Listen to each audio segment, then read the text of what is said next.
أي إنسان مننا في الدنيا مهما كان هو مين بيبقى عنده مشاعر من أول ما بيتولد لحد ما بيموت. وطبعا المشاعر دي ممكن تتغير أو تقل أو تزيد. بس ايه رأيكم بقى لو قلتلكم ان المشاعر دي عبارة عن كائنات موجودة جوه دماغنا، ومش بس كده، دي كمان بتتحكم فينا وبتشوف حياتنا لايف كده. تعالوا اقولكم ازاي. الطفلة الصغنونة دي اللي اسمها رايلي اول ما اتولدت مشاعر الفرحة اتولدت معاها، وبعدها بكام ثانية مشاعر الحزن شرفت، وبعدها الخوف والاشمئزاز والغضب.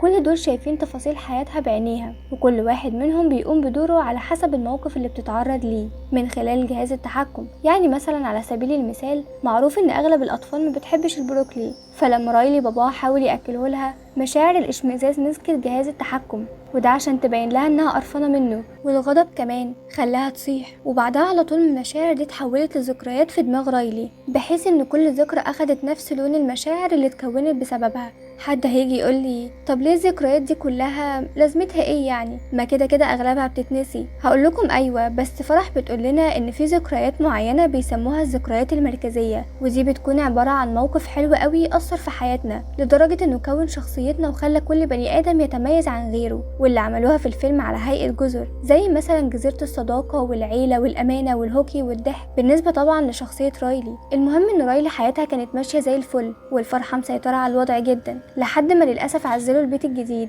وابتدت بقى الحاجات الوحشة تظهر، زي مثلا ان البيت الجديد طلع شكله كئيب وريحته وحشة، وزي ان عربية عفش هتتأخر كذا يوم، وزي ان باباها انشغل عنها جدا عشان عنده مشاكل في الشغل، وبالتالي الجو اتوتر جدا لدرجة ان كل ما فرح تحاول تنقذ الموقف وتعمل اي حاجة تبسط رايلي، مشاعر الحزن تبوظ الدنيا اكتر وتحول الذكريات الحلوة ذات نفسها لحزن. بس لحسن الحظ في نهاية اليوم مامة رايلي جات لها وقالت لها شكرا انك قادرة تستحملي التغيرات اللي حصل، وخليكي دايما مبسوطة عشان بابا ما يحسش اننا مضغوطين. وفعلا الكلمتين دول خلوا فرح تتفائل، وقررت انها تدي لكل واحد من المشاعر دور عشان اول يوم مدرسة يعدي على خير، زي مثلا انهم يخلوا رايلي شخصيتها جميلة واجتماعية، ويحاولوا يخلوها ما تتعرضش لأي موقف محرج. أما بالنسبة للحزن ففرح رسمت الدايرة حواليها وقالت لها ده آخرك، إياكي تطلعي من هنا. أول يوم في المدرسة الجديدة الدنيا كانت ماشية زي الفل، حتى بعد ما الأبلة خلت رايلي تعرف نفسها قدام زمايلها، لكن للأسف المشكلة إنها في الوقت ده يا عيني افتكرت صاحبتها الأنتيم اللي اضطرت تسيبها، وكمان فريق الهوكي اللي كانت بتحبه جدا، والحزن سيطر عليها لدرجة انها كونت ذكرى مركزية من الحزن، ودي طبعا اول مرة تحصل. والمشكلة الاكبر ان فرح لما حاولت تتخلص من الذكرى دي حزن منعتها، واتخانقوا سوا لحد ما بقت الذكريات المركزية وقعت بالغلط على الارض، وفرح وحزن نزلوا في الاخر في المكان ده اللي بنسميه ذاكرات طويلة الامد. طبعا ساعتها المشاعر كلها ادركوا ان اللي حصل ده مصيبة، لان الجزر انطفت، وفرح وحزن طلع قدامهم مشوار طويل جدا قبل ما يقدروا يرجعوا تاني للمقر الرئيسي. وفي خلال الفترة دي رايلي لا هتبقى قادرة تفرح ولا حتى تزعل، كل اللي هيبقى مسيطر عليها مشاعر الاشمئزاز والخوف والغضب. وده ظهر فعلا لما باباها ومامتها ضغطوا عليها عشان يعرفوا عملت ايه في المدرسة النهاردة، وردت عليهم بعصبية وبصوت عالي، فباباها هو كمان مشاعر الغضب اللي موجود عنده خلته يزعق فيها، والحوار ده يعني أثر في نفسيتها جدا لدرجة ان جزيرة الضحك والهزار اتهدت حرفيا من اولها لاخرها. ويا ريتها بس جت على كده، لا دي كمان صاحبة رايلي الانتيم كلمتها وقالت لها انهم جابوا واحدة جديدة مكانها في فريق الهوكي، وهما الاتنين بقوا اصحاب جدا، وده في وقت قصير. وبالتالي مش محتاجة طبعا اقول لكم ان رايلي غارت جدا واتعصبت قوي لحد ما جزيرة الصداقة كمان اتهدت. المهم نتيجة لكل اللي حصل ده حزن بقت حزينة اكتر ما هي حزينة اصلا، وفرح كالعادة كانت بتحاول تخليها تتفائل، وفضلوا شوية يمشوا مسافة كبيرة لحد ما شافوا بالصدفة الكائن العسول ده اللي اسمه بينج بونج، اللي كان يعتبر الصديق الخيالي بتاع رايلي لما كانت لسه صغيرة. بس للأسف المشكلة ان رايلي لما كبرت بدأت تنساه، وده اللي خلى فرح تقوله انها مستعدة تخليها تفتكره من اول وجديد في مقابل انه يساعدهم يرجعوا تاني للمقر الرئيسي. وبالفعل بيج بونج اتحمس جدا وادى الفرح شنطة عشان تحط فيها الذكريات الرئيسية بدل ما هي شايلاهم على ايديها، وقال لهم ان اول حاجة لازم نعملها اننا نعدي من ارض الخيال عشان نوصل لقطر الافكار اللي هيوصلنا في النهاية للمقر الرئيسي. وارض الخيال دي من اسمها كده عبارة عن اي حاجة رايلي تخيلتها في عقلها الباطن، زي مثلا البطاطس المحمرة العملاقة، وزي الصاروخ اللي بينج بونج كان بيحبه قوي ولما بيغني له بيطير لوحده، وزي الولد اللي هو كان فارس احلامها. المهم ان يا عيني مفيش كام ثانيه بعد كده وبينج بونج ملحقش يتهنى بالصاروخ، لان في كائنات اخدته بالغلط ورمته في المكان اللي بتتمسح فيه كل الذكريات اللي ملهاش لازمه. بس الحاجه الغريبه اللي هتلاحظوها ان فرح لما حاولت تهون عليه ما تاثرش باي حاجه عملتها، لكن حزن لما قعدت جنبه وفضلت تفكره بذكرياته الجميله مع الصاروخ ده خلته يعيط اكتر وتاثر جدا وارتاح شويه. اما بقى على الجانب الاخر فمامة رايلي خلتها تشترك مع فريق الهوكي بتاع المدرسه، وللاسف لعبت معاهم وحش قوي بسبب كميه الضغط اللي عايشه فيه، وبالتالي جزيره الهوكي اتدمرت هي كمان، وبكده ما تبقاش عند رايلي غير جزيرتين بس هما الامانه والعيله. بعد ما فرح وحزن وبينج بونج ركبوا اخيرا قطر الافكار اللي على حظهم النحس رايلي نامت وتعطل عن العمل، بس لما فرح بصت حواليها شافت المكان المسؤول عن الاحلام واللي طبعا هيكون شغال في توقيت زي ده، فقررت انها تدخل ولقيته حاجه كده عامله زي لوكيشن التصوير وكائنات بتلعب دور الممثلين، وكانوا بيخلوا رايلي تحلم بنفس الموقف بتاع المدرسه لما عيطت قدام زمايلها. ففرح جات لها فكره انها تحول الموقف ده لحلم جميل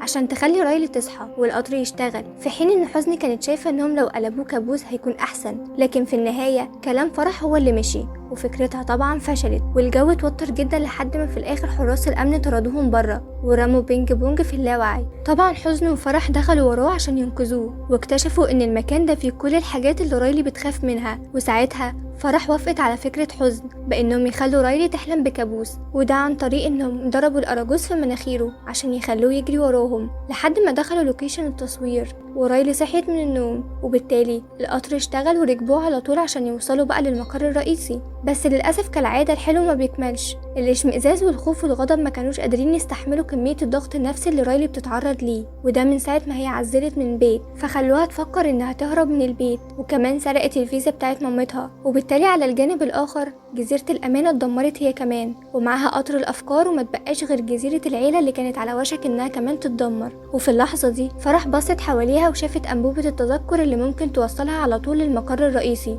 فقررت انها تدخل فيها ومرضيش تاخد حزن معاها عشان كانت شايفه ان هي السبب اصلا في كل اللي حصل. لكن للاسف عشان كل حاجه عماله تتدمر فالانبوبه اتكسرت، وفرح وقعت في الاخر هي وبينج بونج في المكان اللي بتتمسح فيه الذكريات، وابتدى فعلا يتلاشى، وفرح انهارت من العياط واستسلمت، ورايلي شبه دخلت في حاله اكتئاب، وفضل بقى الوضع على الحال دوت لحد ما فرح شافت بالصدفه ذكرى رئيسيه كان فيها اصحاب رايلي واهلها وهم بيشجعوها بعد ما خسرت ماتش في الهوكي. بس المفاجاه ان قبليها على طول الذكرى دي كانت وحشه جدا، وده معناه لولا تدخل حزن ما كانش اصحابها جم يفرحوها، وبالتالي فرح اتحمست قوي وافتكرت الصاروخ اللي اترمى هنا، وخلت بينج بونج يغني عشان يطيروا بيه ويخرجوا من المكان ده. بس كل مره ما كانش بيوصل لحد ما في اخر مره بينج بونج ضحى بنفسه ونزل بالقصد عشان يخفف الوزن وفرح تقدر تطلع، وبعدها على طول بينج بونج طلع وهو فرحان جدا عشان رايلي هتقدر تفرح من تاني. المهم ان بعد كده فرح راحت عند فارس احلام رايلي وعملت منه كذا نسخه وطلعت فوقيهم كلهم عشان تستخدمهم في انها تطير للمقر الرئيسي،